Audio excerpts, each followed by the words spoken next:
Your book explores the idea of the good girl, what it means to be a good daughter, lover, mother. What is your conception of the good girl, and is it an unrealistic or maybe limiting characterization for today's women? The good girl, yes. I was very interested in the good girl because I think she's one of the most dangerous types out there. And when I was setting out to write the book, that's something I was really interested in, is taking these female archetypes and subverting our ideas of who these women are. And the good girl really has a lot on her. She carries a lot of crap. All women have the ability to be a good girl. I think what the problem is when the culture says this is what it means to be a good girl, this is what it means to be a good mother, this is what it means to be a good girlfriend, this is what it means to be a good friend, because we're holding women up to a standard we certainly don't hold men up to. And I think a lot of women really get poisoned by this idea because we can't be that person, nor should we be that person. The rules that exist for us are just, it's maddening. You're supposed to be a good mother. And you're also supposed to be a good wife, and you're also supposed to be able to go back to work, and you're supposed to be able to be a good friend. There's no way in the world anyone can be all these things, and the guilt that women carry around because of this is enormous. As you know, from the time that we are tiny, we are taught to sign our letters, you know, BFF, best friends forever. That female friendship is sacred, right? Men will leave, lovers will leave, women stay. And quite frankly, that's simply not true.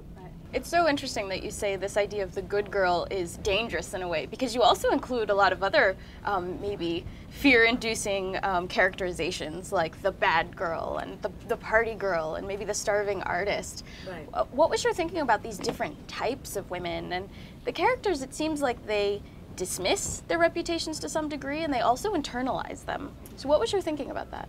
What I really want to do always as a writer is to take the things that we think we know all about, and in this case we know all about women, right? We've got them all lined up, we have them all in their boxes, and subvert that. I want to write about what we all know about but don't talk about, or afraid to articulate, or simply don't want to share because we're ashamed of it. We think we're the only person that feels that way.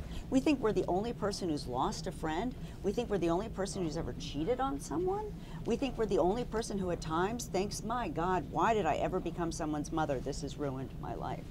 And that's simply not true. I think with some of these girls, you're right, they do adopt certain personas of the good girl or the bad girl. One of the young women, Charlotte, who has been raped, has her whole life thought, as long as I'm a good girl and I play by the rules, nothing bad can happen to me, right?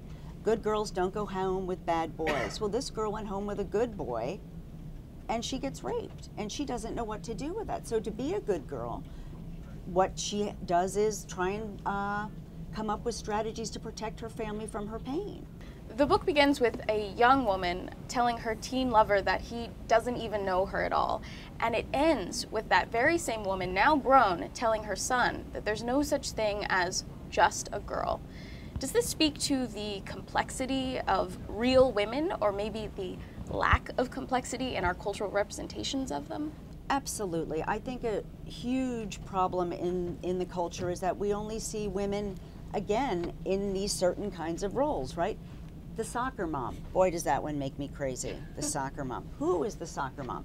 The soccer mom could be, you know, using all those Cub Scouts in the backyard as, using all those Cub Scouts in the backseat as drug mules, right? The good girl could be carrying a knife in her sock. I think that idea that there is like just a type of girl, you ignore girls at your peril. We are complicated, dangerous creatures. And when I wrote that last line in that story, there's no such thing as just a girl, I knew at that moment that that was the last line. I didn't write that story last, that came in a much earlier story, but it was really important to me to make that clear, to say that there are lots of different sides to women, and I think sometimes women don't even want to acknowledge that, right? Or it's certainly not the person we want to put forward. We want to put forward the idea that I'm the responsible co-worker, I'm the best friend, I'm the good mom, and there's a lot more to it than that.